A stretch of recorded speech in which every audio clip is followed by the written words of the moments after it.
All right, so we're live here today, fifth episode of Resistance Reads, and we covered for this one Steinbeck's classic Pulitzer Prize-winning novel, Grapes of Wrath. Ooh. This was an excellent book.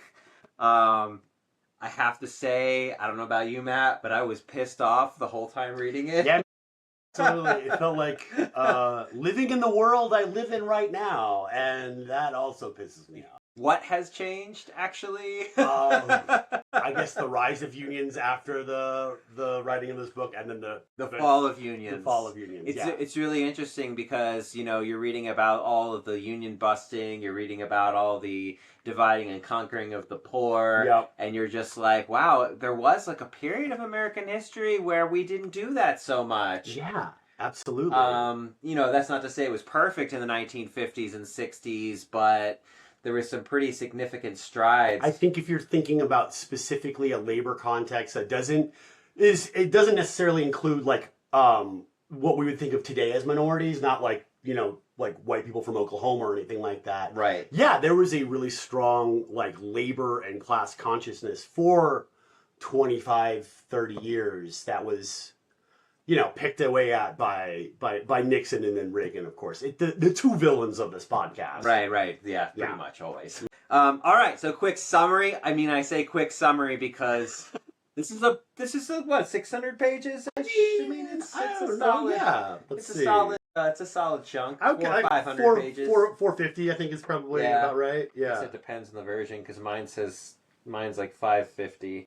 570, yeah. So yeah. So depending on if you got a big or a little one. A big one or a little one, yeah. But either way, it's a solid chunk. And one of the things it does extremely well is it kind of often switches back and forth between kind of a general, this is what's going on in the world at large in America at this time, and the direct story of the Joad family. I think though I loved that structure. It actually really reminded me of the last book that you Ministry of the Future. Yeah, absolutely. I thought it was I bet that is an homage. Yeah, I would bet. Yeah, that's actually a good thing or a good thing to connect. I didn't think about that. Yeah. But the book opens.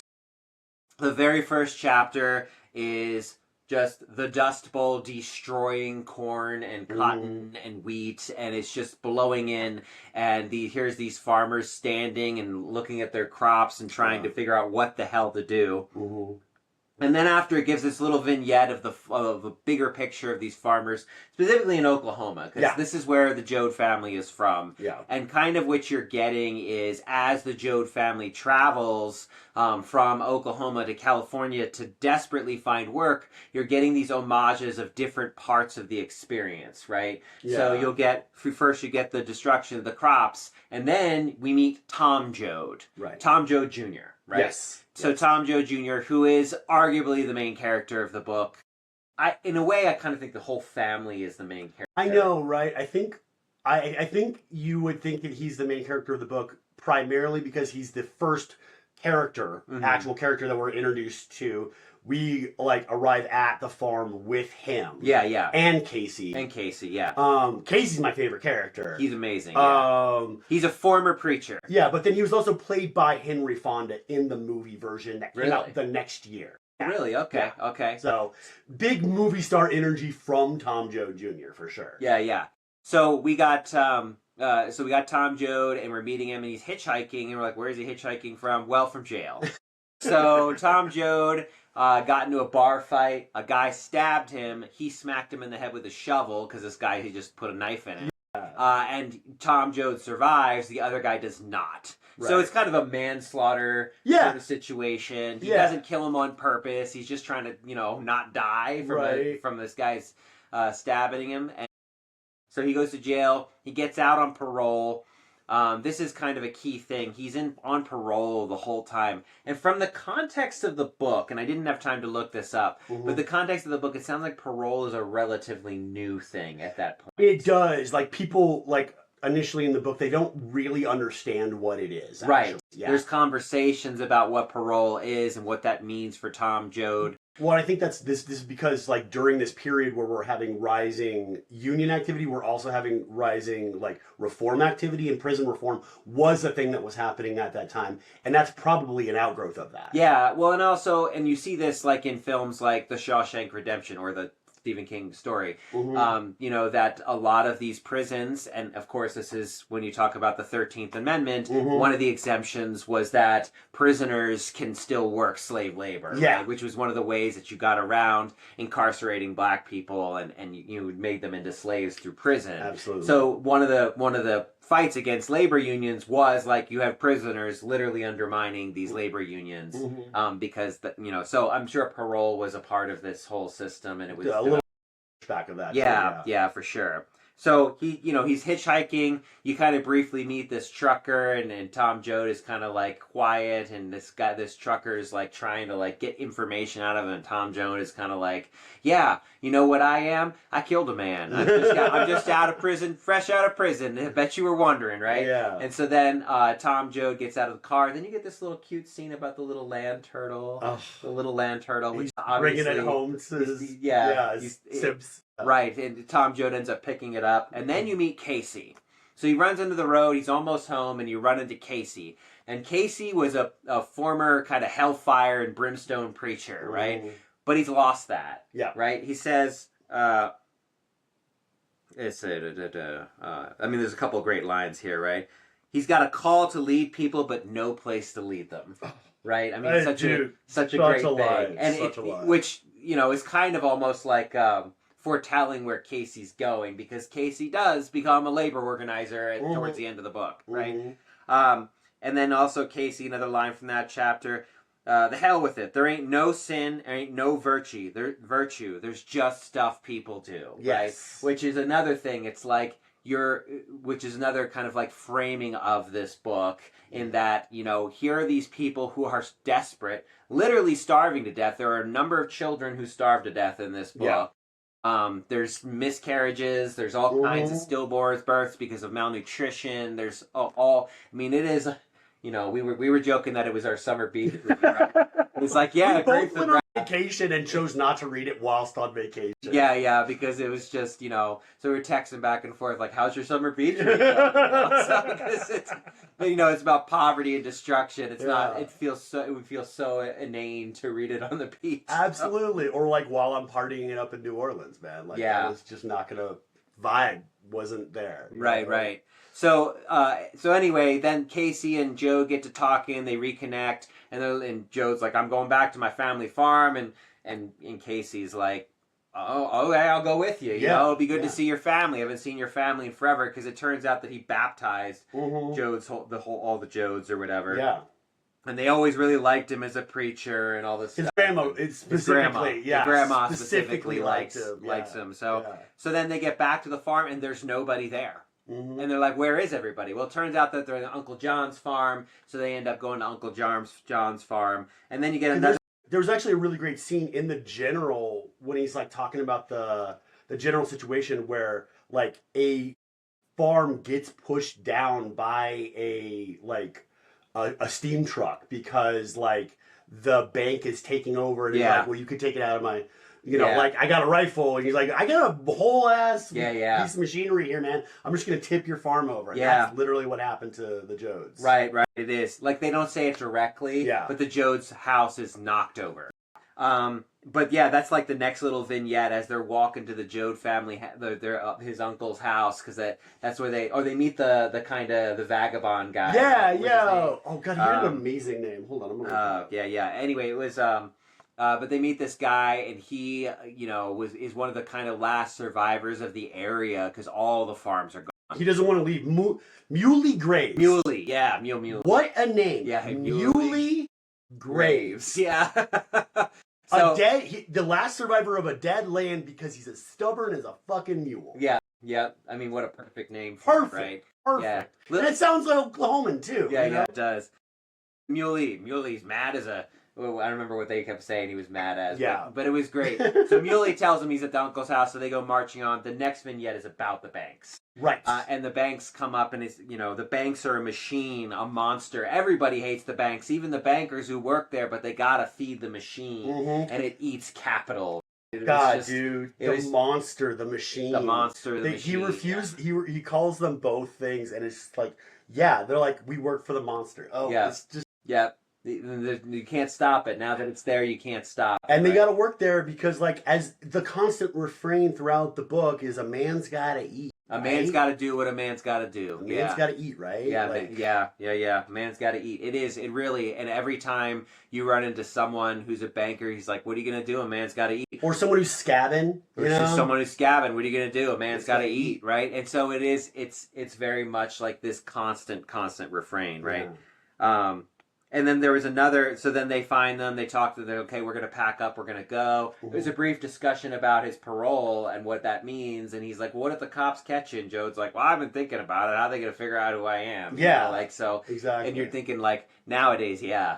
Dude, they would catch you.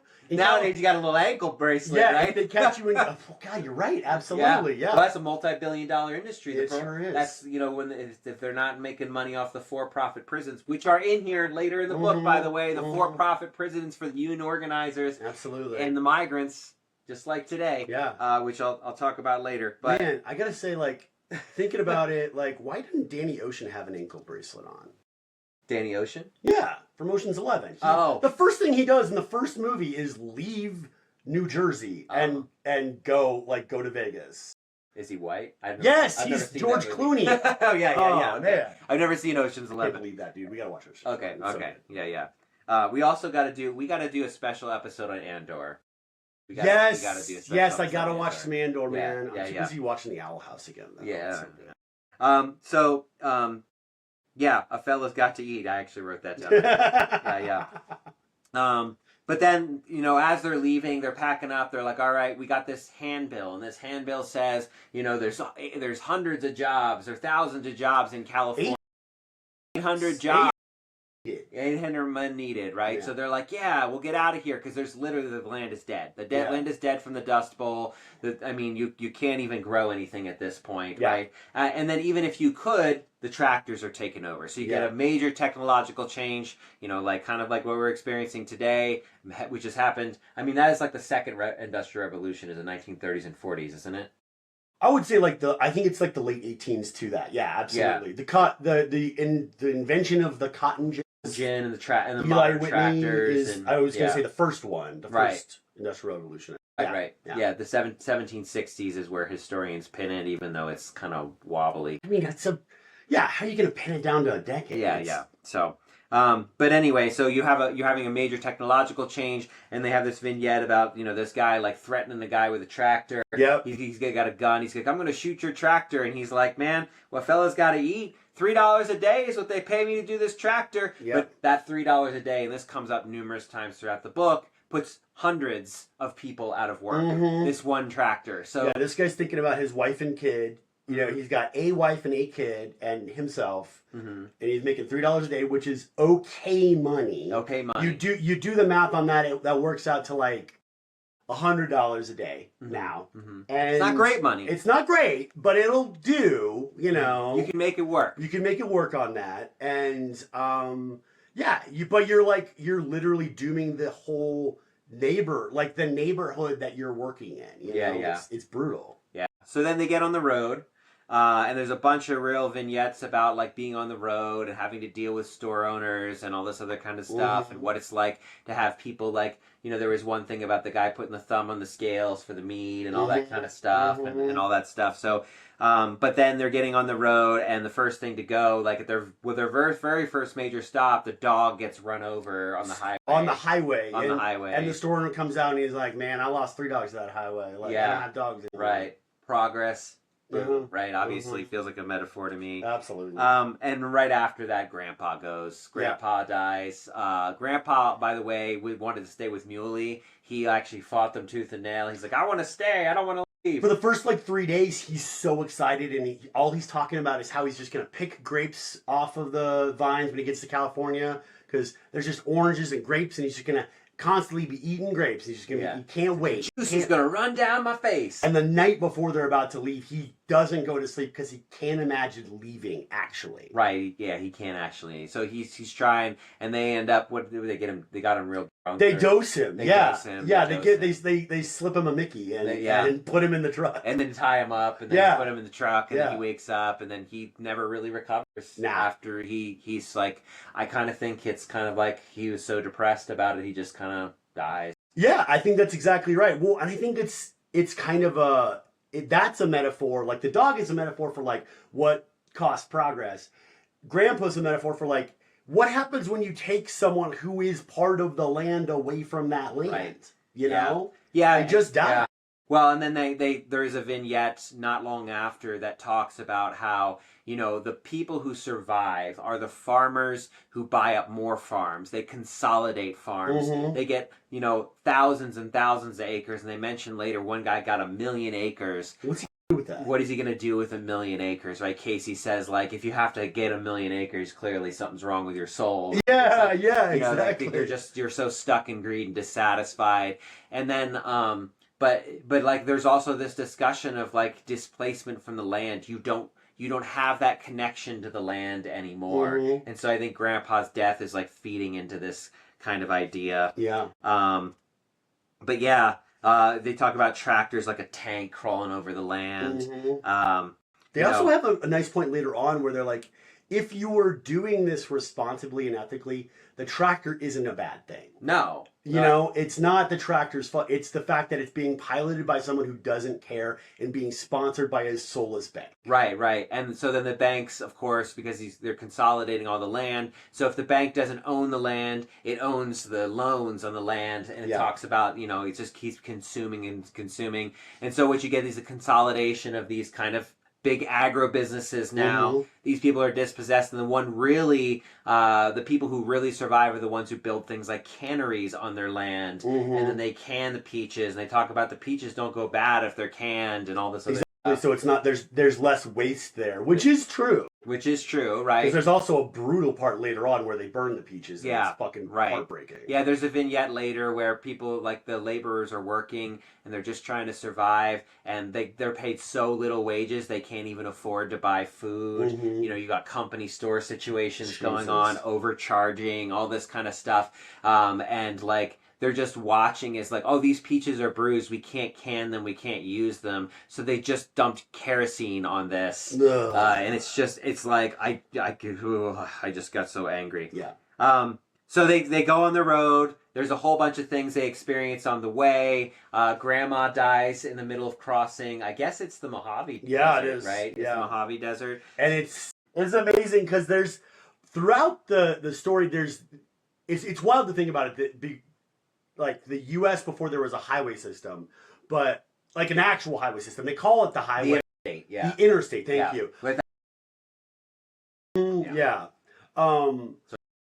So the military-industrial complex. Yeah. Thanks. And a warning about it on the way out the door. Yeah. But, there's checkpoints in between states. Mm-hmm. So, like, when they're trying to cross to California, they have to go through several different, like, checkpoints. And Grandma dies, like, on the way, but, like, Mojave Desert starts a little bit before, like, there's a hard point before you get to that checkpoint into California, and Ma, like, is like, we have to get my grandma to a doctor because she's sick. And the guy looks at me, he's like, she's sick, all right. And then later on, you find out she was dead. She was dead. Yeah. Yeah. That Ma had been kind of hiding it. Ma is like, Ma's pragmatic, man. She's smart. She's smart. Yeah. Ma ends up becoming kind of like... She's the head of the household. There's a number of jokes about how, you know, when we finally settle down and have a house, Ma, I'm going to clout you, you know? She's like she's basically become the patriarch. Yeah. Trying to keep, and she's doing everything she can to keep her family together, even as people are dying. Even as, you know, one son, he had some sort of, there was some sort of accident. Oh, the father delivers the one son, and so...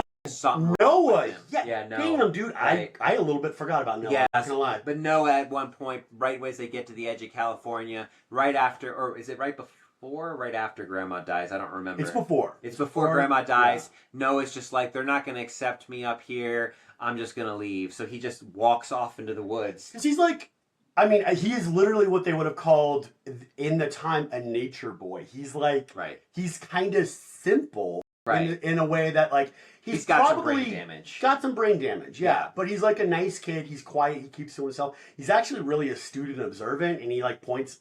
He does the whole like, you know, through the eyes of a child commentary a couple times on their situations. Right. But he finds like a nice river valley that he's like, I don't want to leave, that they camp in, you know, for one night. And he's like, I don't want to leave. And he just like wanders off. And to be honest, that's probably the right choice, because like this family goes through it, man. Especially after he leaves. After he leaves, things just go from bad to worse. Right. So Noah takes off. You lose grandma, you lose grandpa.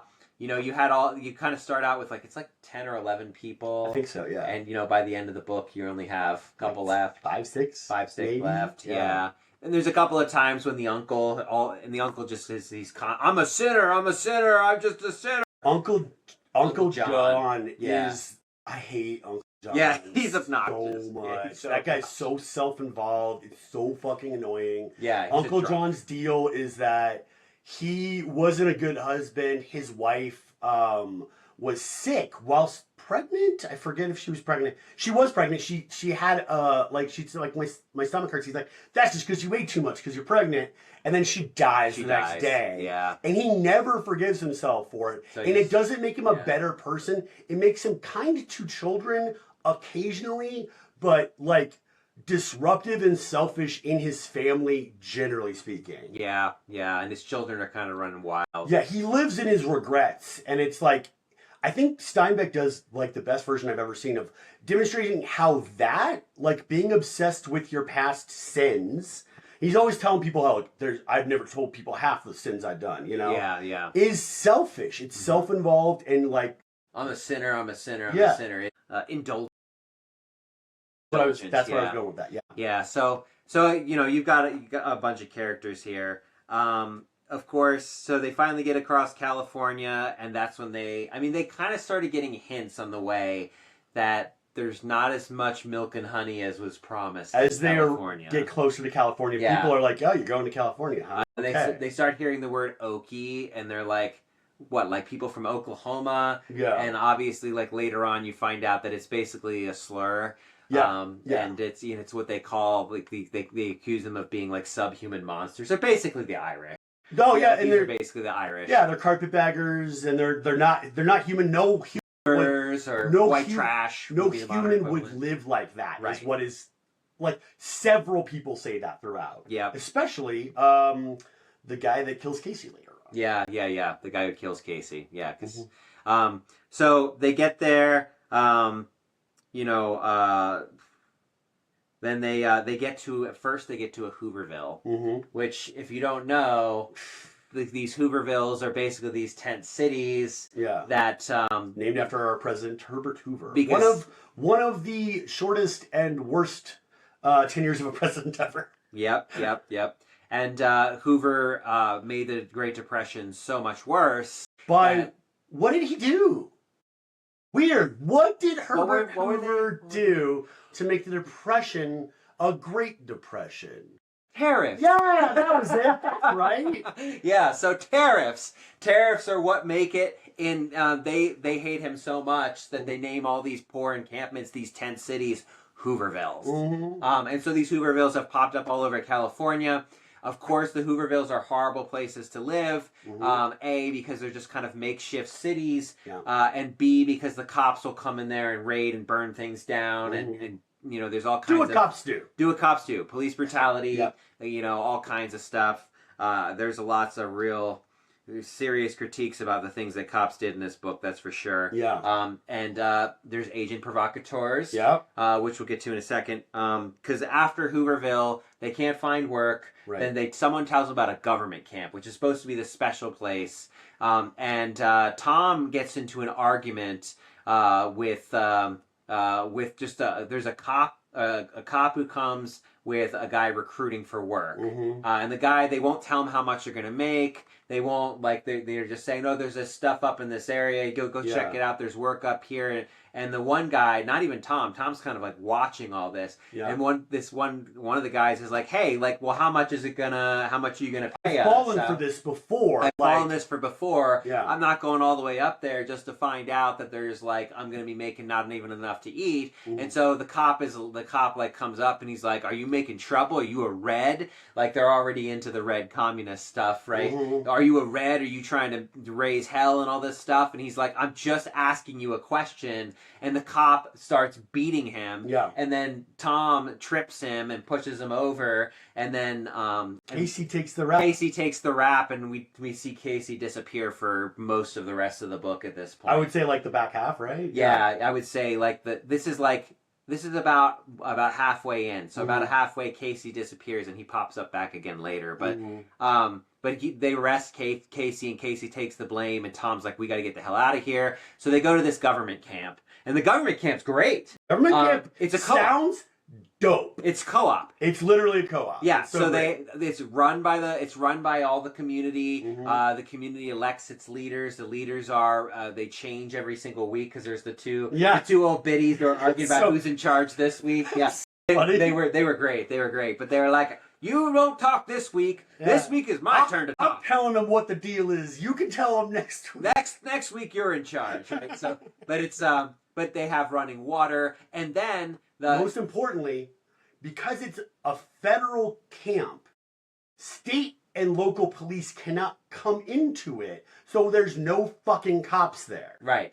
So and it goes great. And they, like, right away, Tom finds some work. Now, it's only temporary work, but he gets work right away, and you kind of get a picture of what's going on. And they talk, this is kind of his way of giving you the information about what the government camp is, how it's organized, like all the benefits of it. They, there was this one scene with the kids, they thought they broke the toilet. Because they flushed it? Because they flushed it, because they'd never seen a flushed toilet before. So it's, so this is going really well. And then, like, they get word that the cops are going to come in and they're going to use a riot as an excuse because they have these dances every Saturday night, and everyone actually comes from all over. Yeah, because they're the best dances. They're the best dances in the county, right? Yeah, that's right.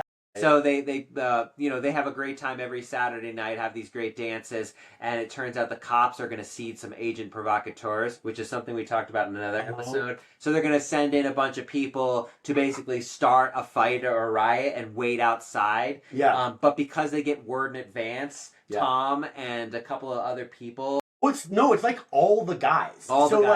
So there's a men's committee and a women's committee that, like, basically run the men's and women's, like, specific jobs and sections in the camps. And the Tom on his job gets word because the guys that, like, get him the job know the boss. And the boss actually heard about this plot. Yeah. Because he's getting pressure from, like, the banks and the Chamber of Commerce, essentially, to like lower wages. Yep. Because they want more profits. And one of the best ways to do that is to bust up the government camps because they think that's a hotbed of red activity. So they're going to send guys in there. And the guy's like, man, I'm so sorry. I got to, like, dock your wages a nickel, but, like, I'm getting this pressure. Yeah. But kind of as, like, an olive branch. Here you go. Here's this information. Do not tell anybody I told you, or the banks are going to come down on me. But, like, you guys need to know that they're going to try to, like, start a fight at your dance. And they successfully thwart. These three young guys come in. When questioned, say, a man's got to eat, don't he? Yep. So they were paying, and they were actually also Okies. That's right. You're our people. What are you doing? Yeah. So they stop them, and they escort them, and they sneak them out the back, and they push them over. They say, hop over the fence. Yeah. And the cops come up, and they're like, we're here to break up a riot. And they're like, what riot? Do you see a riot here? And all they can hear is the dance music and the guy calling the rounds. Yeah. So they successfully thwart it. But, like, no doubt, there were real instances in history where they sent in, and we know Ludlow massacre is an instance of agent provocateurs, for example. Yeah.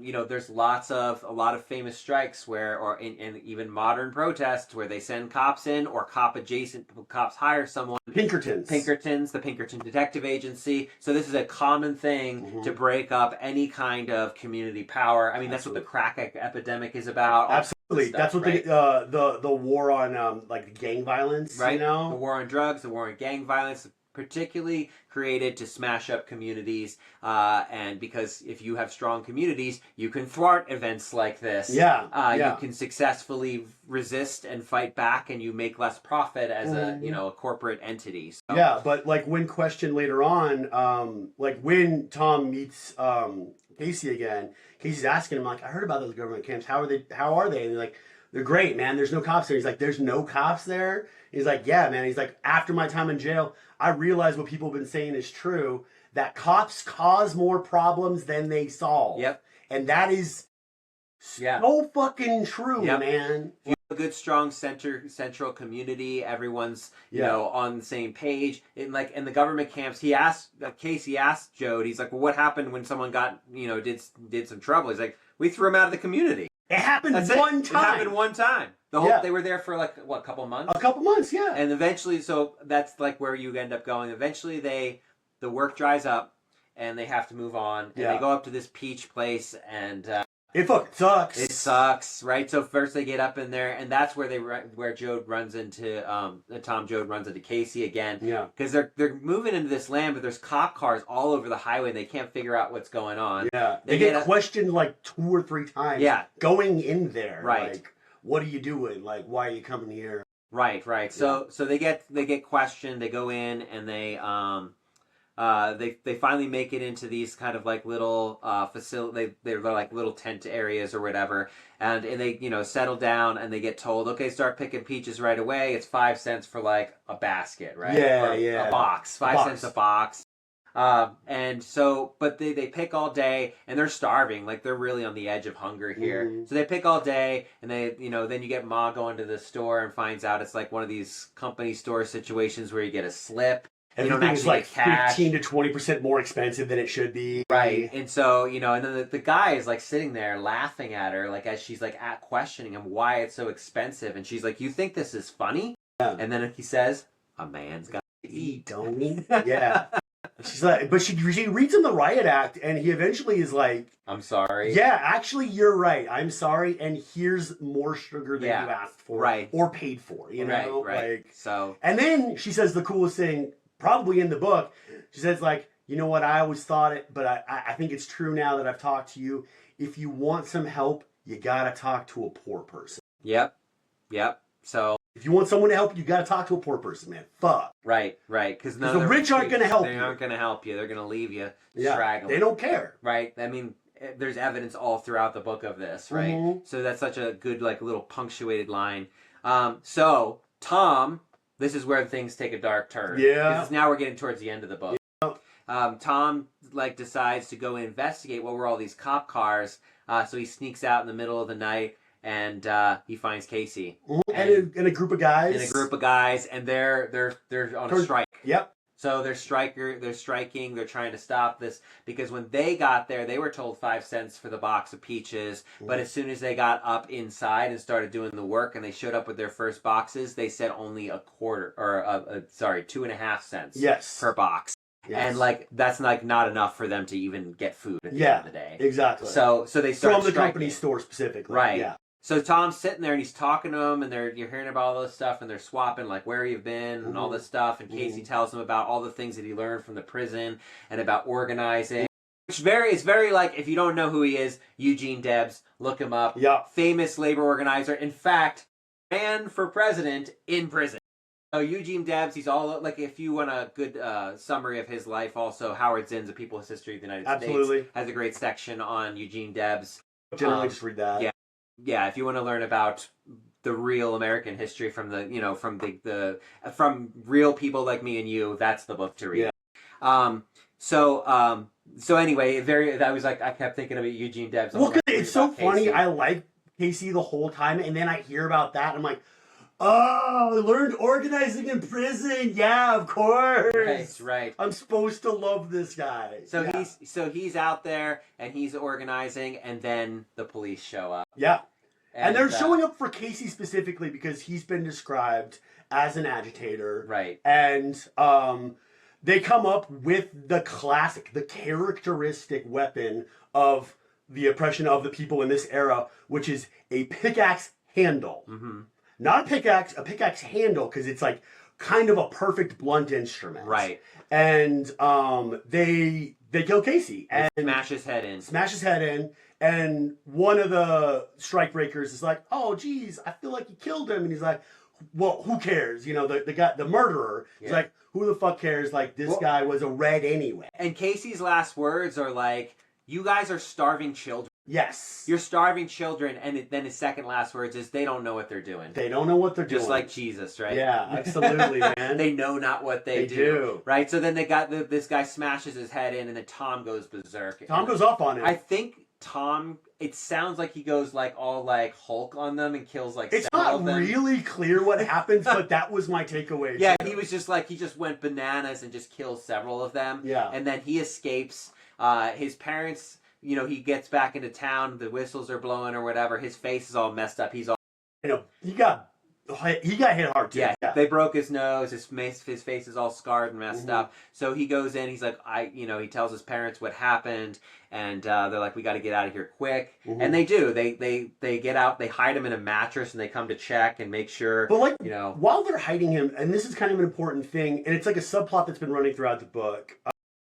Tom's sister, Rose of Sharon, is pregnant the entire book. Right. And at the start of it, she's got a husband who is coming with her. Yeah. And they're cute and shit. And like, they're especially like, they're kind of sickeningly cute at the beginning of the book. Very like, cloying. Whispering to each other and being like flirty and shit like that. Don't get me started again. And every time he's talking, you're like, is this guy full of shit? Because he's got all these plans. He's going to learn himself up through the correspondence courses. Thank you. Yeah. And then he's gonna get a job in electricity, and he's gonna like we're gonna have a house. We're gonna go to the movies and dine out every night. And Ma and Pa are kind of like, okay, And then eventually he just dips out. He like leaves one day, no word, and Rose of Sharon gets more and more like kind of fragile and as a character, but also more like specifically needy. Like she becomes a needy person, which makes sense because she's a pregnant woman, obviously. Right. But like in the moment where Tom, avenges the death of the best character in the book, and is hiding out because of it, she goes off on him and she's like, I can't believe you're doing this to me and my baby. The nurse said that like stress is gonna make the baby bad. I can't believe you don't want me to have a good baby. Yeah. And Tom's like just grabs like his pa's rifle, like makes sure there's a shell in the chamber, and like pulls it underneath the covers where he's hiding. Yeah. And just like makes a little cave for himself. And she calms down, but she's like yelling and screaming. He's like, you're gonna like let people know that I'm here. And she's like, I don't give a fuck. Yeah. Yeah. And it's a moment where she's just like, you can see how people who have ideas about what their life is going to be like, when that's taken away, how that can kind of break their humanity for a second. And it's a fucking scary scene. Yeah, because you think that she's going to turn him in. You do. You think she's going to blow his spot up. You're gonna betray your brother? Yeah. Like holy shit. Yeah. Yeah. So they get out and they go to another camp. This one's cotton, and they're all excited because cotton is something that they're familiar with, and like they feel like they can make a good wage, and they kind of do. They make a good wage. They actually have a nice place to live-ish, too. Yeah, it's like it's an old box car. Yeah, it's an old box car. They had a series of old box cars where the migrant workers can live or whatever. And so they get up in there, but of course Tom's still on the lam, right? And so he's kind of hiding out in grass. A culvert, actually. He's in a culvert. Yeah. He's hiding out in a cave. Yeah, yeah. Interesting imagery there. Yeah, for sure. So he's hiding out, and they're trying to do their best, and of course, Rose of Sharon's getting more and more pregnant, and but then was it Ruthie is the little girl? Yeah, Ruthie and Winfred? And Winfred, is it? They're the two kids. They're Uncle John's kids, and they're the ones who get scared of the toilets. Yeah. But Ruthie Winfield, Ruthie and Winfield. So Ruthie gets into a fight with an older girl and starts doing what kids do. Oh, they're not Uncle John's kids. They're like the youngest children of Ma and Pa. Okay. Uncle John didn't have kids because his wife died. That's right. Sorry. Sorry. My No worries. Anyway, she gets into a fight. They're doing so good that they're able to buy a box of Cracker Jack for each of the kids. Right. And Ruthie's being a little snot because she's the older sister, and she's like eating them super slow. Like Winfield just like gobbles them down. He's like, "Yeah, I got the prize now too, perfect." And like she's just eating them real slowly, and like, I bet you wish you still had some. Oh yeah. And like this 16-year-old girl comes and just like takes them away. Yeah. And she's like, "My brother's gonna kill you." She's like, "Well, my brother's gonna kick your brother's ass." And she's like, "No, my brother's already hiding because he killed a man." Yeah. And so then when Winfield like runs back, so like Ruthie also gets punched in the face, and Winfield runs back and like tells Mom. But the thing about the boxcars is that they're like kind of nice and big. They're big enough for like 2 families to live in. I mean, like living quarters back then were like you would take what you would get, and subdividing them is a thing. So there's a curtain that separates the 2 families. So like Ma is like, hold on, oldest daughter, go talk to the lady over there so she doesn't hear what Winfield's saying, because Winfield's saying some wild shit. Winfield tells the story and he's like, Ruthie told about Tom. You're right, and Tom's hiding out. That he's hiding out and that he's nearby. So then, of course, and they killed the man. Right. And so then that night, Ma sneaks out to go find him and warn him what's going on. And basically is like, because Mom's been doing everything to keep him together, but she's finally like, he's got to go or else he's going to get killed. He's going to get hung. Yeah. Right. And so, Tom then delivers like some of the most famous lines of the book, which are lines in the first Bruce Springsteen song, and then later the boss's song, and then later Rage Against the Machine covers it. Right? Yeah. Whenever you see a cop beating a guy, I'll be there, because he's like, Ma, I think that Casey was right. I think that, and he said one time that we don't all have souls. We all have like a little itty bit of a big soul, and that means very pantheistic. And that means that whatever happens to some of us happens to all of us. And then the famous words, wherever there's an injustice, I'll be there witnessing it. Wherever a man is getting beat by a cop, I'll be there. And it's just like, fuck. So good, man. So good. Yeah, so then Tom departs, Tom leaves. We don't know what happens to Tom, but he's basically, like as you said before we got on today, this is kind of like the birth of an organizer, right? Yeah. So Tom basically says, I'm going to go out into the world like Casey, and I'm going to get people what they need to survive. Yeah. Like, I'm going to fight, I'm going to form unions, I'm going to do all this stuff, I'm going to make life better for people and fight against the power. Dude, I just realized too that when Casey was talking about, in that conversation that Tom is referring to, Casey was talking about how because he lost his faith, he went out into the wilderness to find it again and just felt more lonely. Being alone in the wilderness didn't help him and that's where he has the revelation about how we're all connected. Right. And that he had to go back and talk to the people again. Right. To find his way. Right. And then he did that through community, through labor organizing. Right. So that's really good book. Really good book. It does end, it keeps going, you kind of follow the family, they're in these boxcars, things are going okay, they're still picking cotton, but then the storms hit. Yeah. And then they have no food and they're struggling. The water comes. And there's major floods. It was like really weird because I'm reading the floods as the Texas floods are like right now, so it was like finishing up that scene or whatever.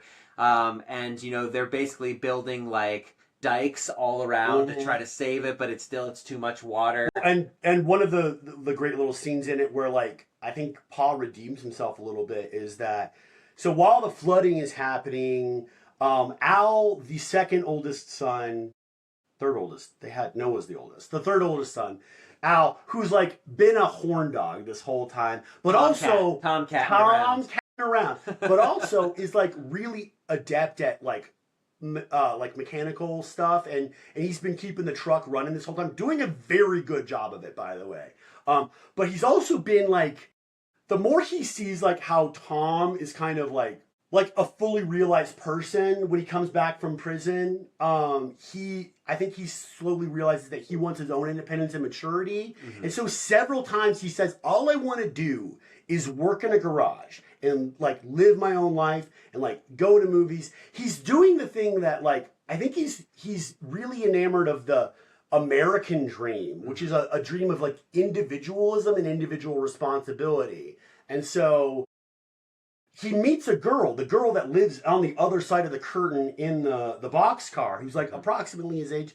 He's like 17, I think she's 16, and they want to get married. And so he's like telling his family, like, I'm gonna go. Like, you know, and they're like, well, you can't, you're the one who keeps the truck running, you know, and he's like, I'm sorry, I'm in love with this girl, I want to start my own family. And it's all fairly reasonable and understandable if you take out the context of like the Great Depression, you know? Like, that's not too bad. But like, yeah, you know, you can't do that because the more people we have, the more skills we have. Right. And you got 25% unemployment. Right? Yeah, exactly. We need your fucking skills. And where are you going to find a job as a mechanic right now? Right. Literally. Yeah. He's been saying this the whole time, but they haven't run across one shop that needs a mechanic in their travels. Mostly he's just helping people along the way. Hell, I'll help you fix your truck. He does do that. Yeah. He does a bunch of times. Really cool. Because he actually really just loves it. Yeah, exactly. But then, like, his sister starts having her baby, and the floods come. And so... At the same time. And so the dad's like, you can't leave right now, because we gotta, like, stop this water. And he goes out to the other guys, and he's like, hey, guys, we gotta, like, build some dams to protect this, because we got dry places right now, and we can keep them dry if we work together. And he gets them all, like, one guy's like, what?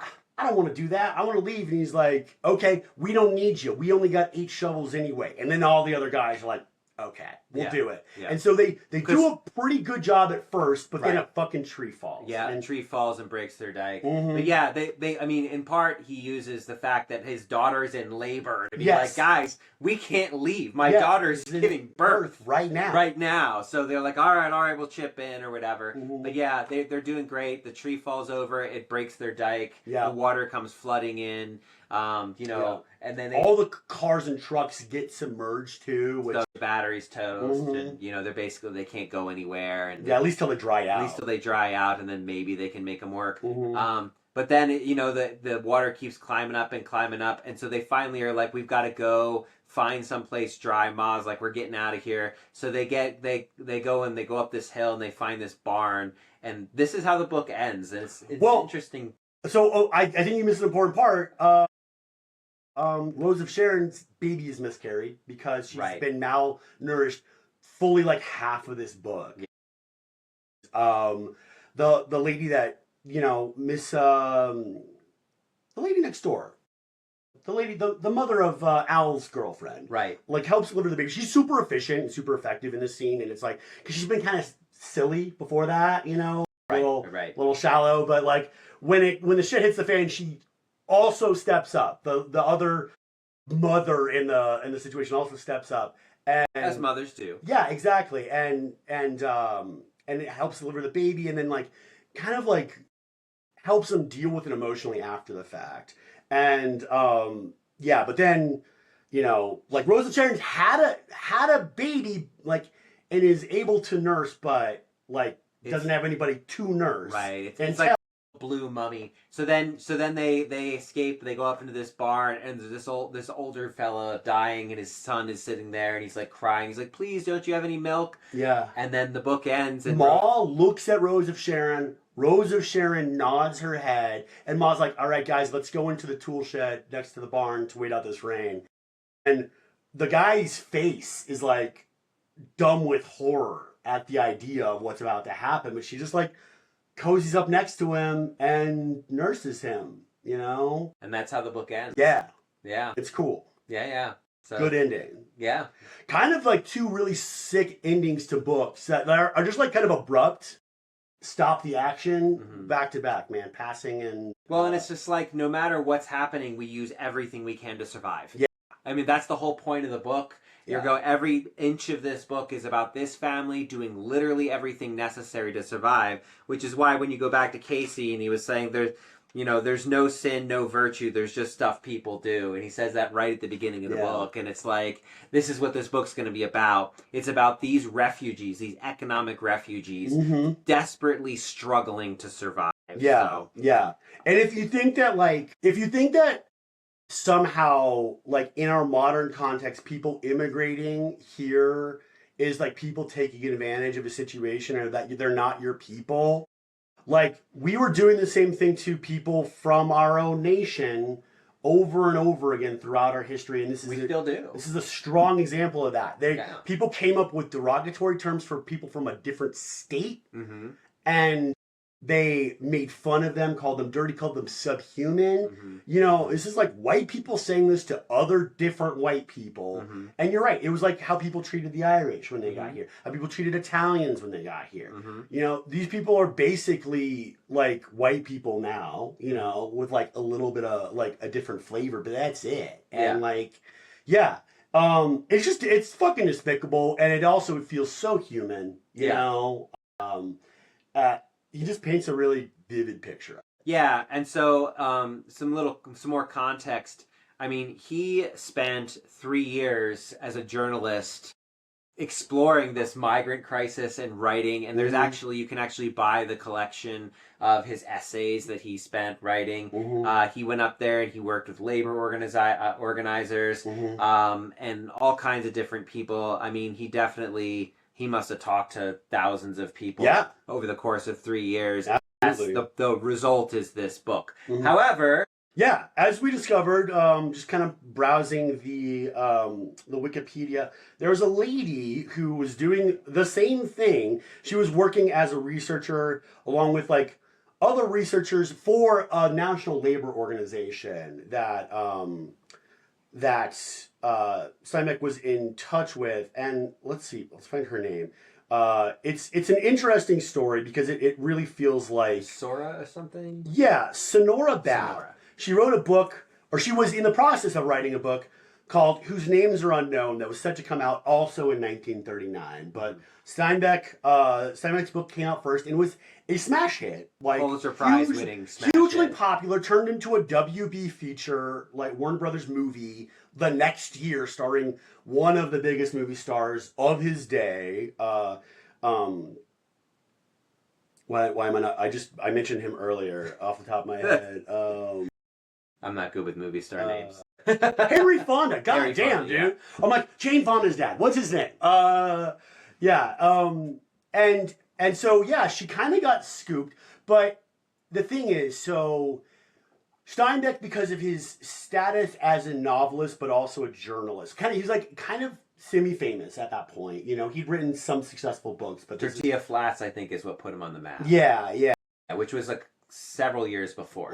So he was already known. He was known, but he wasn't like a big deal yet. But I think as far as like the labor movement was concerned, he was a fucking huge deal. And so they gave him access to like all of their research essentially, and Sonora Babbs was included in that. And he definitely drew explicitly from it.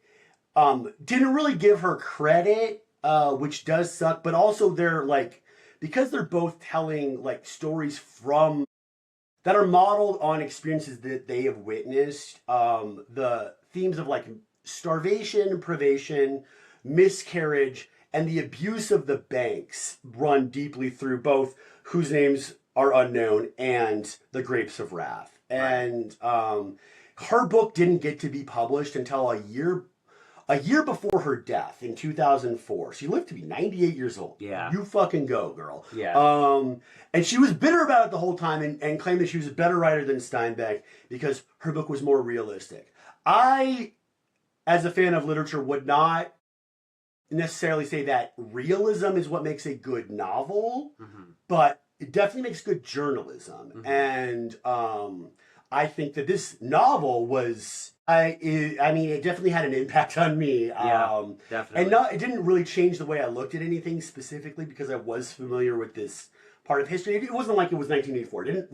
It didn't blow my mind wide fucking open. Right. But it just really vividly portrays and illustrates realities of my world that I am constantly interacting with. But you know, everything's in sharper relief now. You know, and that's I think a huge accomplishment. We should not overlook the contribution of Sonora about it. No, and you know, I don't think it was necessarily intentional, like he snubbed her or anything. No, because he's drawing on research, his own personal research and writing, and then in addition, he's given these kind of labor. Because there were anthropologists out there doing ethnographies of people, you know, like, and reporting back and like just giving the unions the data they needed to make their cases in court and whatnot. You know, this is back when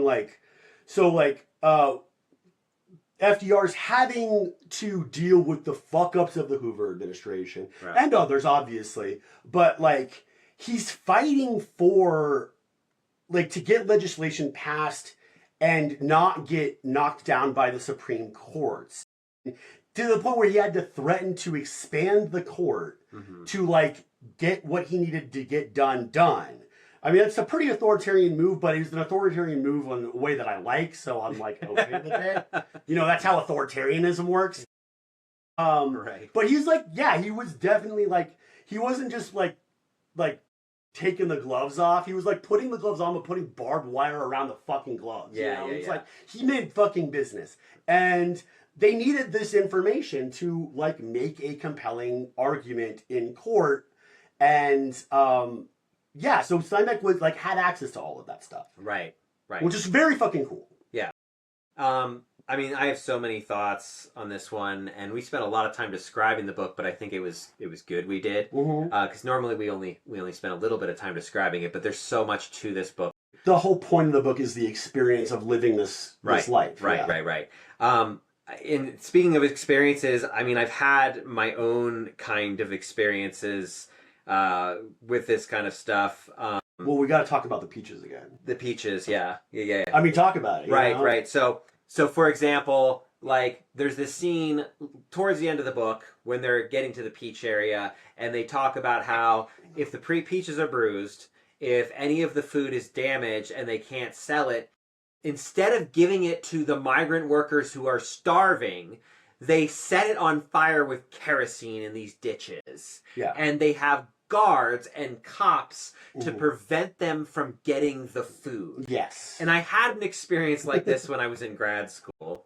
Not quite to that level, but like it's important to understand that we throw out about 30% of our food in this country. The food that is every produced. Year. Yeah. 30% of the food produced we throw out every year. Well, during grad school there was this moment when my student loans got kind of interrupted because of like I don't remember if it was like my fault and I didn't sign a piece of paperwork or it was just like an administrative error, but I spent like months getting this corrected, and in the meantime I had $1 a day for food. Yeah.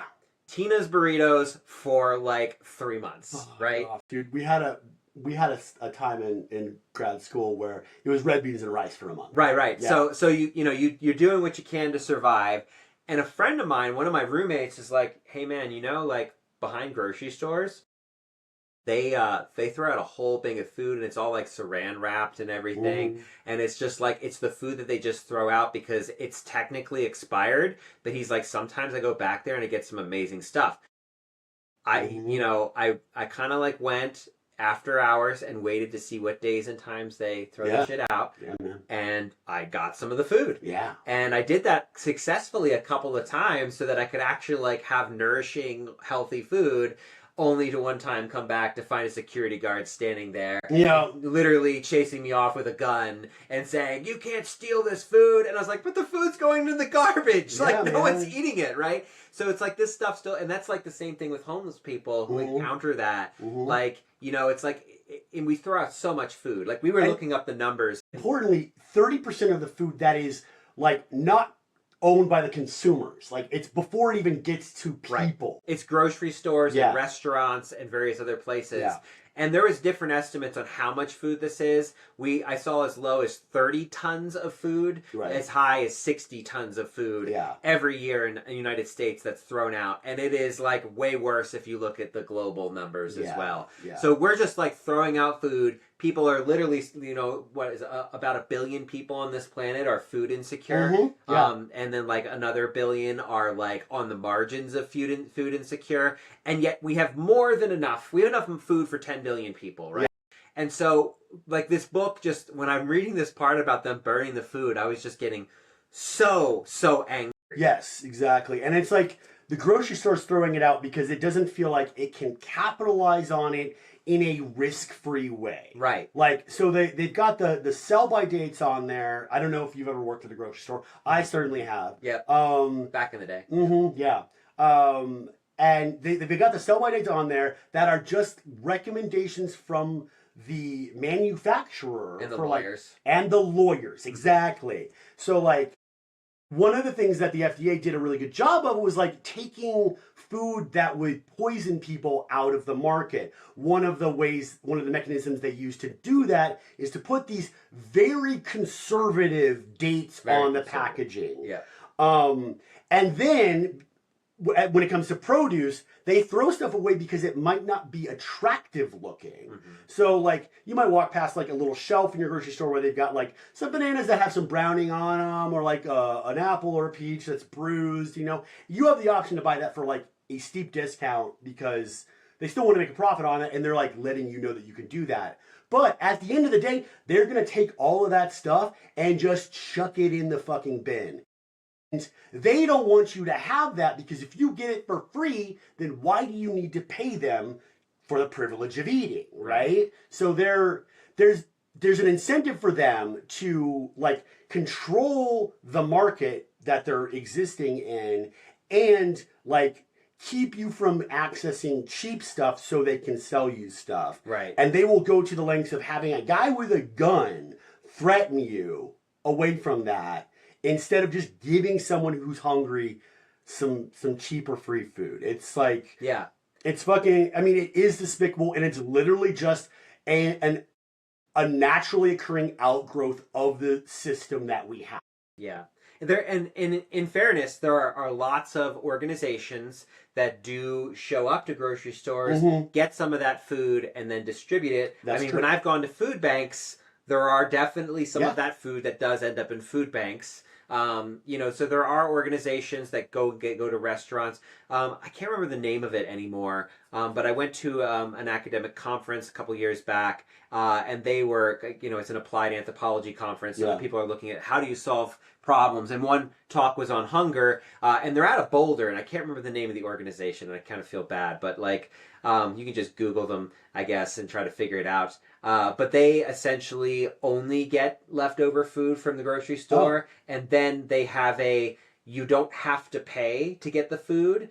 But if you come in more than a couple of times, then they'll ask you to do some work in the kitchen or wash the dishes or something. But it's like a way of like giving people who are unhoused or people who are just down on their luck. Yeah. And, you know, they actually have like a social worker there who, like, if they notice someone coming in, like if someone just comes in once and gets a free meal, they say nothing. Yeah. Because everyone needs a free meal sometimes. Totally. Everyone. I don't care, unless maybe you're a multi-billionaire, but everyone has gone through a rough time. Everyone needs a moment where they just need a free meal. So they don't bother you if you get 1 or 2 free meals. But if they see you come back multiple times, they have the social worker say, hey, do you need some resources? Love that. So there's some organizations out there doing some amazing work. I know Food Not Bombs sometimes gets their resources from these other organizations. That's a great another organization. So there are people who are attempting to do this, but yet we still throw out so much food. Mm-hmm. There was another personal experience that I had actually with DoorDash. Oh, God. DoorDash. And so when I first started doing DoorDash, I started doing it in January of 2020, which, as we all know, is like right before the pandemic kicks off. So like, but even in January 2020, all the way until really about the summer of 2024, I could make $25 to $35 an hour pretty consistently. I mean, you have bad days, but I was making pretty good money. It was like a really good kind of like augment on top of being an adjunct professor, because I would go out on the weekends. I'd work 2 days a week. I would make enough for my utilities and my groceries. Yeah. And then, you know, my teaching would pay my main bills. And then if I needed to like if my son needs braces, or, you know, one of my kids need clothes or something like that, like I could work some extra hours or something, right? So I did pretty well. But then, like, in middle of 2024, they opened up a much wider swath of workers. So they suddenly started allowing people, and this, I want to make it really clear, I don't mind working alongside immigrants or people who speak other languages or anything like that. Yeah. But all of a sudden, you start seeing a dearth of people who don't speak any English. And you just saw, I would go into a store and there would be like 6 or 7 drivers waiting there. Wow. And by August of 2024, I went from making like what was arguably a pretty living wage to suddenly only making about $8 to $10 an hour. Yeah. Because DoorDash just flooded the market with other drivers, because one of the problems they were having is they rely on tips to pay people. We would get like a $2 fee per run, right? And it started out as like $3.50, and then every couple of months it would go down a couple of cents, or like 25 cents, until finally it was like $2 by August of 2024. So literally doing the thing that the Peach Company did. Literally doing the thing that the Peach Company did in the book, right? And so there, and of course, there's been a lot of union busting for DoorDash, and all the not just DoorDash, but Uber Eats and all that kind of stuff. And now they have the robo cars that are going out, and they're trying to. Yeah. So anyway, don't use those services. By the way, they are fucking scumbags. Yeah. So and they actually like hurt restaurants, like DoorDash. Well, they drive restaurants out of business. They drive them out of business. Yeah. So there's all kinds of problems with these companies, right? And literally, what are they producing besides an app? They literally do nothing. They produce nothing. They produce nothing, and the app's already designed. They're a parasite. They're a parasite on industry. Right. On like small. But Matt, yeah, man's got to eat. A man's gotta eat, right? Yeah. So, but anyway, they basically have flooded the market with drivers so that they didn't, because you had all these people who would refuse to tip, you know, and so they wouldn't get their order delivery. It would go cold at like McDonald's. Yeah. So their solution was that to flood the market with drivers so people would be so desperate that they would take anything. And they primarily have targeted immigrants. Yeah, of course. So, because that's what you do. You target the people who are the most vulnerable, you know, so that you can make the most profit. And of course, their profits have gone up. Well, yeah, they've never been profitable, those companies, because, again, they're not producing anything. They're just trying to, they're middleman. Yeah, they're just trying to scrape some money off of an already existing system. Like, before DoorDash and shit like that existed, like, you just had, like, 2 guys that were an employee of the restaurant who would, like, deliver food to a fairly, like, tight area, you know, just as like a kind of a service and like a pseudo advertisement for the business, you know, like you see someone who's got like a, you know, a Tony's Pizza Company shirt on, like delivering food to your neighbor, and you're like, oh yeah, that sounds good, I'll have that, you know, like it was like, I ran it was a mutually back in the day. Yeah, right. It was a mutually beneficial situation. You know, you could like employ people who weren't like necessarily like good restaurant workers at your restaurant, you know, like your nephew who sucks in the kitchen, but hey, he's got a car,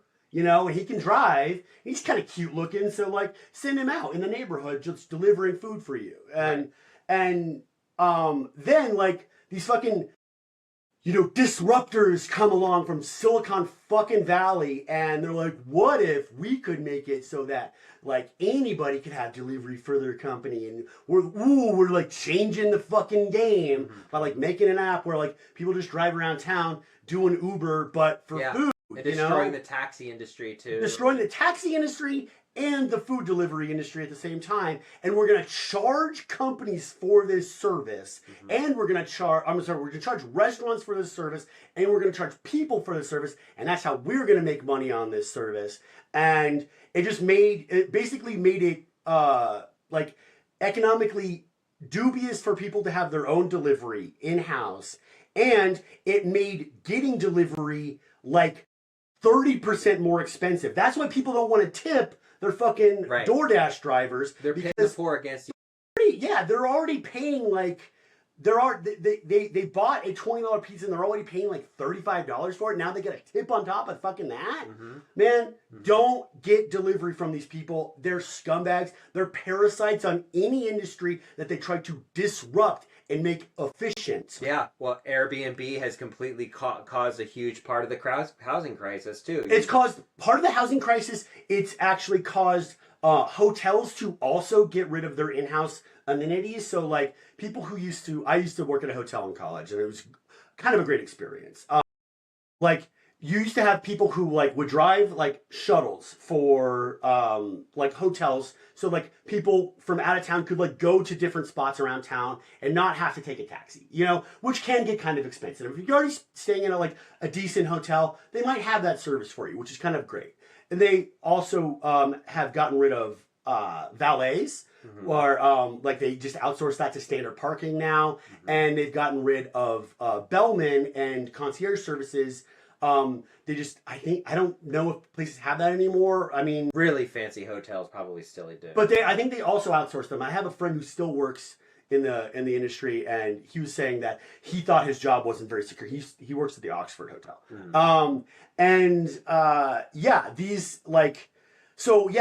Airbnb has like created an incentive for people to own property and not utilize property except like sometimes, to basically use property as a commodity that he can make a standard income on. Right.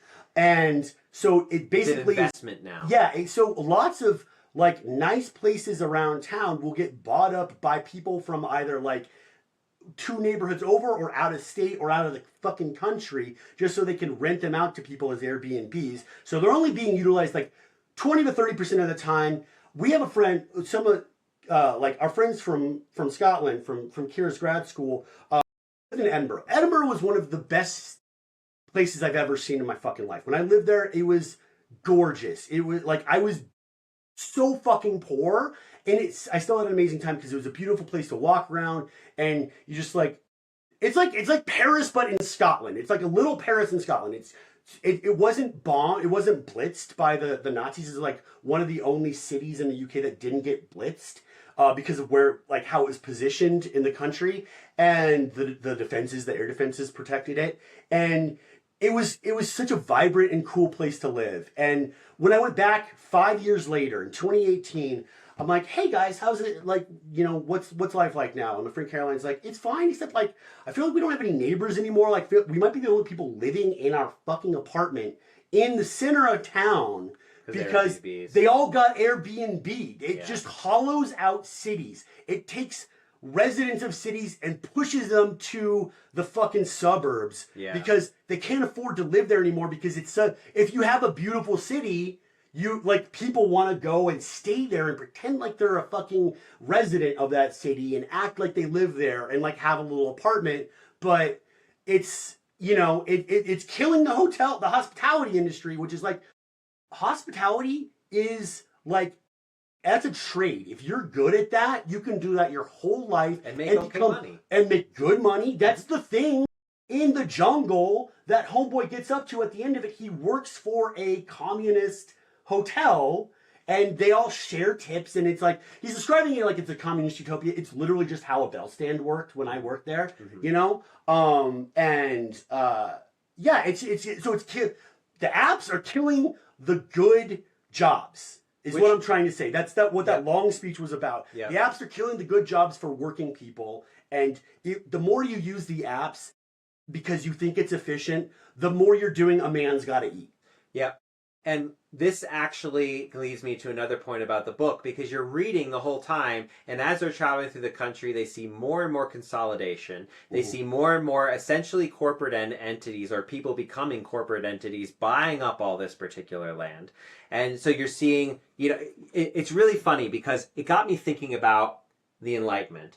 And the reason it got me thinking about the Enlightenment is because one of the core kind of things that people like John Locke would say is that if you want freedom, you must have private property, right? Because the Enlightenment, they're coming out of feudalism. Yeah. So they're like, of course, this is the natural kind of thing. And literally, what is a landlord? Right. A landlord is like just like the lords of old who owned the land during feudalism. Yeah.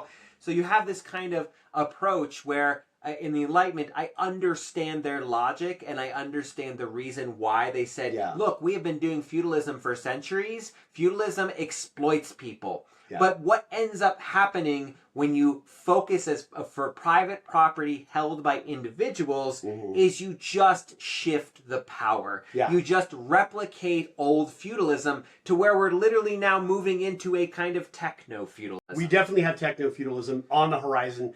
If not already happening. Already happened. It seems like we were just talking about how it's already happening. If Bezos can buy up a whole chunk of Venice for his private use, we're in techno-feudalism. Fucking do that. Oh my god. You did it for his wedding, yeah. There was protests and everything. So this is the kind of the problem with private property, and this is always a controversial take. So long as we have private property not held in community trust, and I know that sounds like communism, God forbid we actually work together and collaborate and work for community good. But like when you have private property, eventually what always happens is consolidation. Yes. This is the same thing that happened with media systems. Originally there used to be, and this is not to say it was a golden age of journalism or anything. There's always problems with journalism in the past. But if you look at the early 20th century, you had 100 newspapers in most major cities. And so people would be getting different opinions and different thoughts, and like maybe your neighbor reads a different newspaper than you, so they have different information. So what do? You discuss the issues. Absolutely. You have to have a conversation to try to find common ground. Well, I don't agree with that, but this one I read said this, and he's like, well, where are you getting your facts from? And you had to have a conversation about what was real and what wasn't, and you kind of. But now what do we have? We have the algorithms. Yep. Because again, techno-feudalism. Absolutely, and we have a bunch of journalists who are like really interested in appearing like they're not biased, which leads to both sidesism, you know, where like if a journalist wants to report on like a political campaign, they're going to be like, okay, well, the Democratic candidate said this and this and this thing about like what's a good topic? What would I be talking about? Let's say tariffs. Yeah. The Democrats said, like, we don't think that tariffs are a good idea because we have a very recent history example of how tariffs led to a Great Depression. And then the reporter will be like, and the Trump campaign said that tariffs are great and Trump is big and beautiful, and those two things have equal weight. Right. We have a system, the appearance of equal weight to an argument when one guy's basically just pooping in his hand and smearing it all over the lectern, you know, is not good journalism. But journalists, especially at national papers, feel compelled to report as if both parties have, like, they're both talking sense, and it's, I guess, sane washing is what we're calling it. Yeah. And I mean, this has been done with climate change, right? Like, 97% of scientists are like, climate change is happening, and the other 3% are the employee of the oil industry. But those guys get equal weight in the report. Equal time. So why? Why do you get equal time if you're making up a bunch of bullshit? Right? Yeah, absolutely.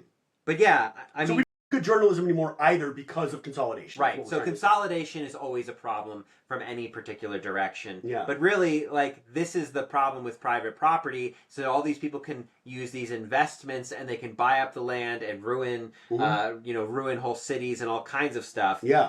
But another issue I wanted to talk about, because we're kind of like, we're at about an hour and 15 minutes, so that's standard for us. It's standard for us, right? Yeah. And this is a longer book. So the other one I wanted to talk about was the for-profit prisons element. Oh, absolutely. This, right? Wow. So they were getting 75 cents a day to hold union organizers in these prisons in California. These for-profit prisons. So the sheriffs and all of the various law enforcement were actually making a profit off of this. And I looked it up, and like, these little prison camps popped up all over the place to kind of, push these migrants. And it's also, like, really key and important to understand, like, 300,000 people. Yeah. 300,000 people were unhoused and unemployed, wandering all over California, not just from Oklahoma, but from, like, Kansas, Oregon. from Tennessee, from Oregon, from all this place, and there was all these kind of like handbills being distributed because it was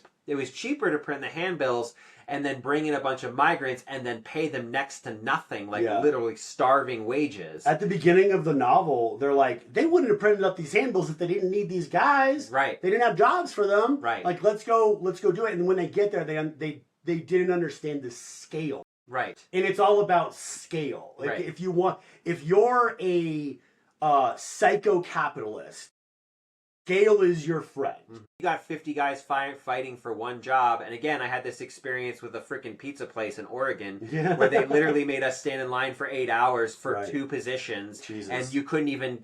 I mean, by the time I even got to the door, the job was like long given away, right? So I mean, if you can get as many people, vying for this job, literally at one point in the book, they're fist fighting over who gets the peach tree because the wages are so low that it's like the scarcity is so bad that like these people are trying to all feed their families, and and if they cause too much trouble, you just throw them in jail, and then you can make a profit off of throwing people in jail. There's even a scene in the book where like one small like family cotton farmer. He's just like he goes up to Ma and he's like, "Hey Ma, like, would you be interested in helping me harvest? I've got 20 acres, And she's like, "Yeah, I mean, that won't take that long. I got like 5 kids, 5 kids. Is that good?" And he's like, "Yeah, bring them on over." She tells one friend about it. They show up the next morning at like before dawn. There's already a line of people. Yeah. He lets them all in. And they basically get the whole thing done in like 4 hours. Yeah. Because people are racing. Back and forth, And he's actually paying a decent wage. He's paying a decent wage. That's why everybody showed up. But he's just like, I can't believe it. We're going to be done before noon, which is actually good because the rain came after that. Right. But they only got 60 cents. They got 60 cents, man. Oh, fuck. Yeah. But yeah, it's just about. It's like. So even if you're an honest guy working, like, existing in that system, the system's so fucking broken that, like, you're gonna get your fucking field harvested, like, in the blink of an eye because everybody's so fucking desperate to get any money they can. And there's a lot of discussions in this book about how people, like, when Casey gets up in prison, he's like, most of them were in there for stealing because they had to because their family was starving to death. Yeah, they were in there because of want. Yeah, they were in there because of want, and it's just like, it's just something you see all over the place. You want to talk about like something that pushes people to crime, like when you are, I mean, I've had to steal. I've had to steal a couple of times in my life to like survive, like to make sure that my family had like a can of soup that night for dinner. Like, I mean, these are like real situations. Out here in the streets like Jean Valjean, man. Yeah, but like, but back to like, these kind of for-profit prisons, like, they never went away. No. So here's the thing about, like, our current migrant crisis. Like, it's not any different, really. So you bring these vast amount of people in, and I don't care what they say, they don't want undocumented workers really gone. What they want is to terrorize them. And Trump announced, was it yesterday? God, what did he announce? He announced that they were going to put them under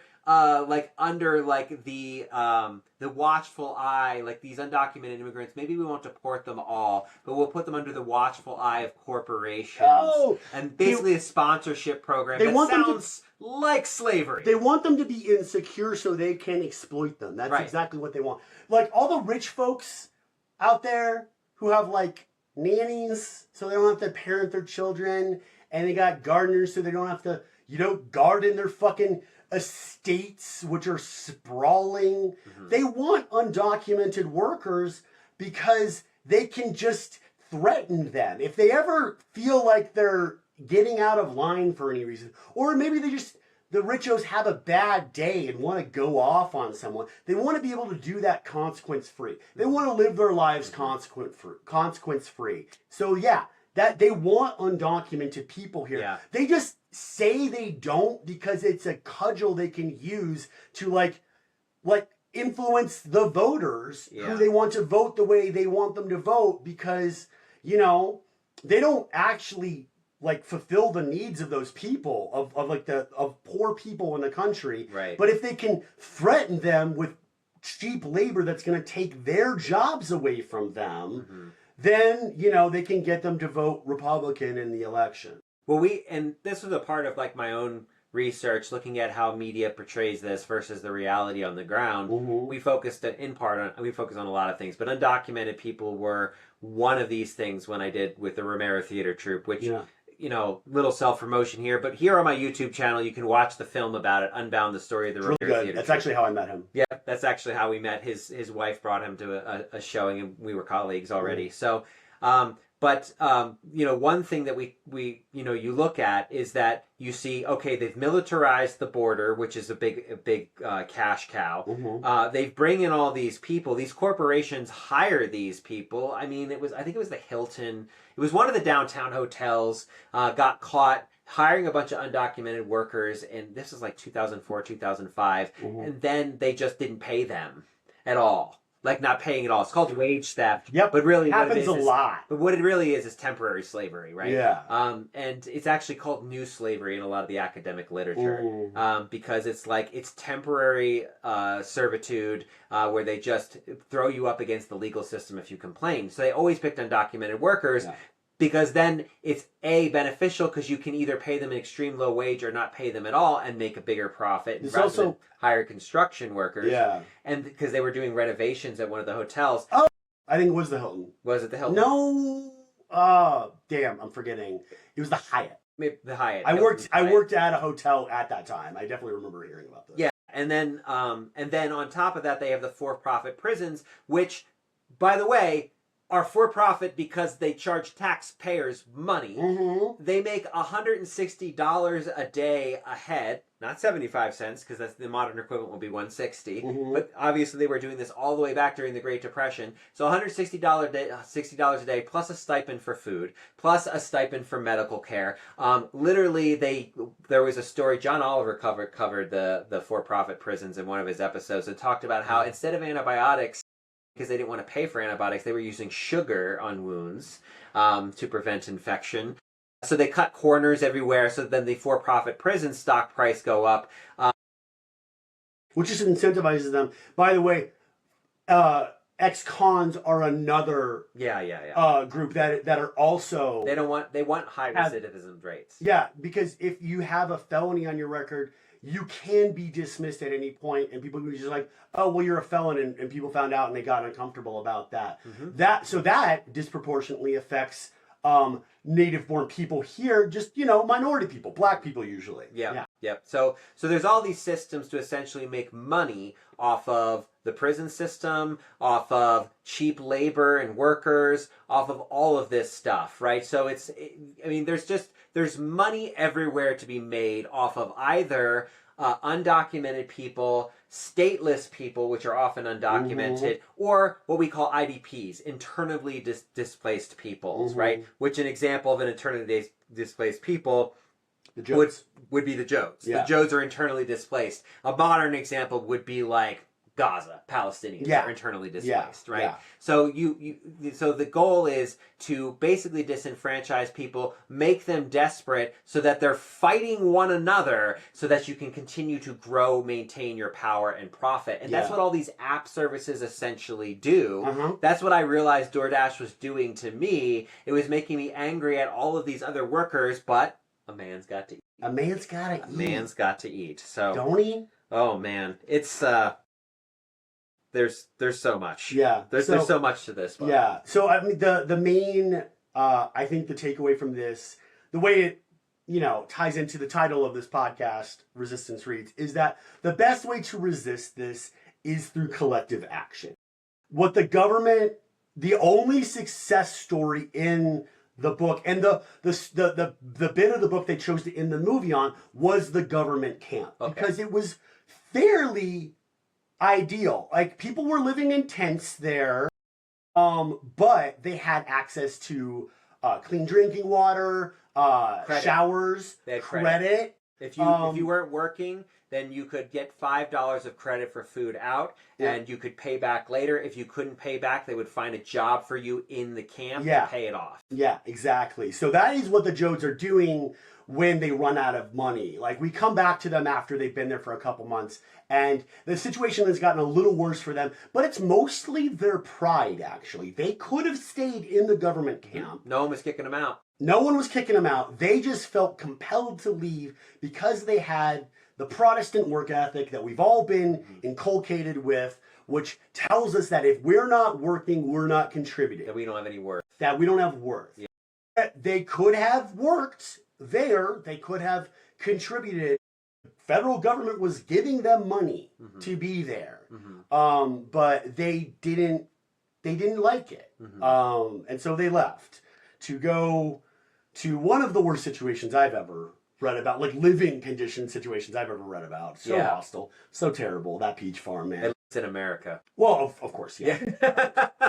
But, and I mean, okay, no, I mean, I've read books about slavery and stuff like that too, so never mind. But it was terrible, and it was adjacent to slavery. Yeah. I mean, it's similar. It's also, I mean, it's similar to events like Bacon's Rebellion, where they created race to divide and conquer the poor, because you know, you have this situation where the indentured servants are barely. I mean, this is how Michelle Alexander classifies it. They're barely better than being a slave. Yeah, like, the working conditions are so abysmal. Yeah, it's barely better than being a slave. Yeah, being in debt to someone who is cruel is essentially the same as being enslaved to them. Especially in a system that really punishes debt, you know? Yeah. But yeah, no, collective action is, because collective action was allowed to kind of be nurtured and fostered in that government camp. And they were able to repel an incursion by agent provocateurs really efficiently and effectively. Tom Jr. says, man, that was well done. You know, when he sees how quickly they get rid of those kids who are going to start a fight just because they were getting paid by the sheriff to start a fight, because the sheriff was being paid by the agro businesses to disrupt it, and the banks to disrupt it, because they were afraid of Reds. They were afraid of Reds. Yeah.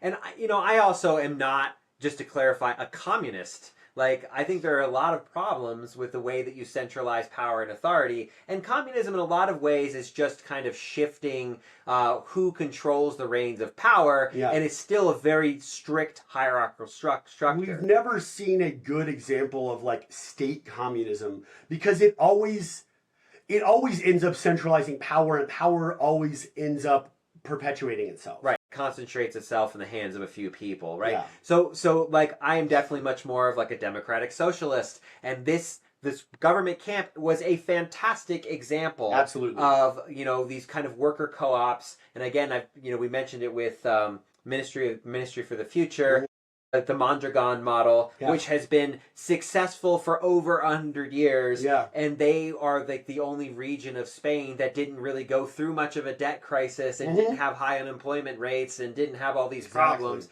because they had these kind of worker collectives. Because there are sometimes people just can't work. You get sick and disabled, you have some sort of crisis in your family, and you have to take care of other people.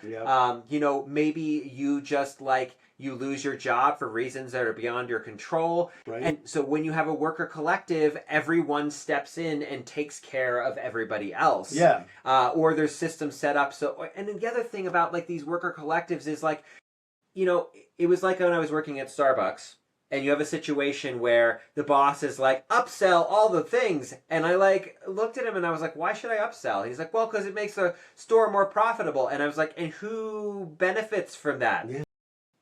Only he did. Because he gets a bigger bonus. Yeah. Right? So, or maybe the assistant store manager also benefits because they get bonuses, right? So it's only the management that benefits for me working harder, trying to make more money. And being a shittier experience to the customer. Customers don't like to be upsold to. No, they don't.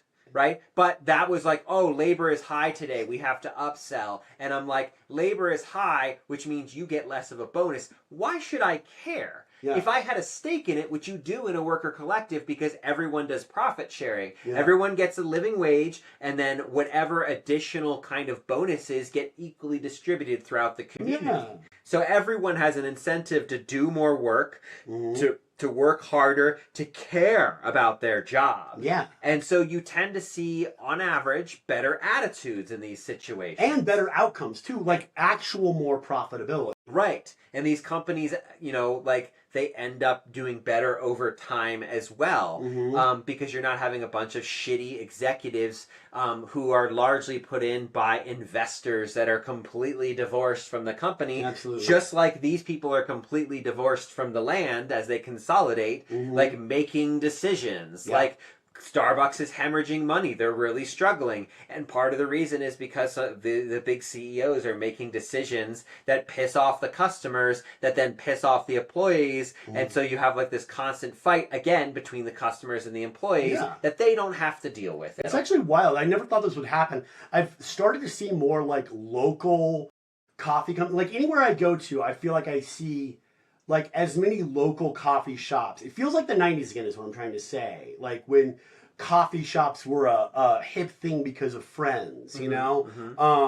I feel like I started to see those, like Starbucks close and like other, you know, like local community-based coffee shops spring up in their place. And I'm very happy to see that because I don't particularly like Starbucks very much. To be honest, I feel like they're a sugar drink wholesaler, and they've kind of bastardized and really like hurt the coffee industry as a whole, generally speaking, because they made it just a generic commodity, and also like the way they get coffee in like large swaths is just kind of bad for the environment, generally speaking. But I'm glad that they're starting to suck so hard that they are, and they're doing this whole thing. They're kind of getting in their own way. Back to Starbucks, where they're trying to reinstill the community, like after the pandemic and all this stuff. But the thing is then they put all these policies in that like people can't use bathrooms unless they pay for stuff, or you can't get free waters anymore. One of the good things about Starbucks is that it used to be a public restroom, just anywhere you went in any city. Yeah, and when you're driving DoorDash, you need those. Yeah. Like when you're a delivery driver and you don't have a home base, like those kind of places were good. But I hope that, you know, in the face of all this techno-feudalism bullshit, what we actually move into is much more collective community systems. Yeah. And, you know, Colorado has some of the most in the country. They have all kinds of worker co-op. They have all kinds of organizations. There's a lot of them all around the city. I've been trying to get hired by one for a while, but, it's hard to actually find a job in one because they're so popular. People never want to leave. Yeah. So, which is a good thing, right? Absolutely. But you can also, of course, start worker co-ops, and there's tons of free resources. Fighting back against kind of this kind of corporate greed stuff. I mean, the best way to fight this kind of this wanton greed is community. Yeah. And you can build that in a variety of ways. I mean, and that is one of the actually, like, for all the ways that I don't really like organized religion, on the other hand, if you actually read, and I don't necessarily agree with this 100%, but David Graeber's book, Debt the Last 5,000 Years. Okay. That book is like a history of currency and debt and all this stuff. Interesting. And one of the things he talks about is like, if you look at the rise of fiat currency, it comes at the same time at the rise of world religions. And some scholars argue that world religions are actually kind of a community organization for feeding the poor, for building structures that would prevent greed from just wiping people out. I think that makes a lot of sense, actually. I think it's not monocausal. I think there's a number of reasons that world religions, including the expansion of empire, because world religions are like, they do really terrible things, but they also do really good things. Like the Catholic Church has done a lot of really awful things, but they also have the largest giving organization in the world, that's Catholic Charities. So it's not as like an either or thing. It's complex. Almost like there's no like sin and there's no virtue, there's just things that organizations do. Yeah. Graeber actually, he ties in the concept of debt as the greatest sin. I like that. If you look at through history, the way that religions even talk about debt, they talk about in the Vedas, in the Bible, all over the place, you see debt and sin kind of measured together. And I don't know if that's because they are jumping on like this train of like profit, or they're saying that if you get indebted to these kinds of systems, you then are trapped and stuck. And it could be both. It could be both, or it could be like one that was misinterpreted to mean the other. Right. But like, yeah, I mean, you used to be able to like the state could throw you in prison for having Debtors debt prisons. Yeah. in the UK. Here too. There's debtor prisons here. There for a were? long time. Okay, yeah, that makes sense. Yeah. I can't remember. I think I think around the Great Depression is when they had to finally stop them. Because so many people were in debt. Because so many, 25% of the population was completely unemployed. Yeah. And I think it's like another 15 to 20% were underemployed. Yeah. So you had virtually half the population in a constant state of debt. Where would you put them all? I mean, man, have you just thought about the fact that like if you dismantled all of the like for-profit prison bullshit that like really incentivized police to criminalize any kind of behavior at all, and just shifted that money towards a universal basic income, like everything would be just 1,000% better. Yeah, and if you can't do a universal basic income, I think the next best thing is to tie rent into local average income, so that you can't have rent above what the local average wage is, and so then you pit landlords against or what is it like supposed to be like 20% of that or 30 or something like that? Yeah, right. So you would pit landlords against management. I love that. Yeah, that's the other possibility. Yeah, make those two bastards fight, man. Celebrity deathmatch style. Celebrity deathmatch style. So, yeah. Well, we don't have any questions. Of course, we always love questions. We would love it to have more questions and discussion. We did have actually quite a few concurrent viewers today, which is awesome. Love to see that. Any final thoughts? John Steinbeck, good writer, man. I read Of Mice and Men in high school and liked it well enough, but never really like got back into it. I think I might have read Cannery Row or something like that at some point, but probably in college. But this is the one. Like I'm into it. What a vivid picture, and I'm so glad it was documented because it does feel so relevant today. Yeah, for sure. So our next book, yes, also about the birth of a rebel and a labor organizer. Zorro by Isabel Allende. It's a book that the estate of the gentleman who created Zorro, I forget his name, his estate asked her to write an origin story for Zorro that takes place before the first Zorro book, The Curse of Capistrano, which I think you should probably read also. That's just a fun fucking read about a guy being like a Bugs Bunny style character to the Spanish like colonizers of Mexico. But this is how he gets his start. It's fantastic. And just the way that she writes is gorgeous. If anybody, if you've read her work, you definitely remember reading her work. Fantastic. And I'm excited about it. I read it about 4 or 5 years ago, and I'm happy to revisit it. Yep. And then, so that's our next book. And then the one after that is It Can't Happen Here. Yeah, it couldn't though, right? Okay, yeah, right. Which is about, it's written in the 1930s as well, just like Grapes of Wrath. And that one is about it's a dystopian novel about the rise of fascism in the United States, mirroring the rise of Hitler. I thought you were going to say mirroring the rise of fascism in the United States that's happening right now. Well, that's why we're going to read it. All right. Stay rebellious. Yeah, stay rebellious. So I like that. Thanks for tuning in. We appreciate you. We know we love to kind of yak on, but hopefully some of this is useful and you enjoy it. Yes. So see you next time. We do need an outro. We do need an outro. Stay rebellious is good. It's close. I feel like we're almost there with that. Yeah. Yeah, I mean, we had at one point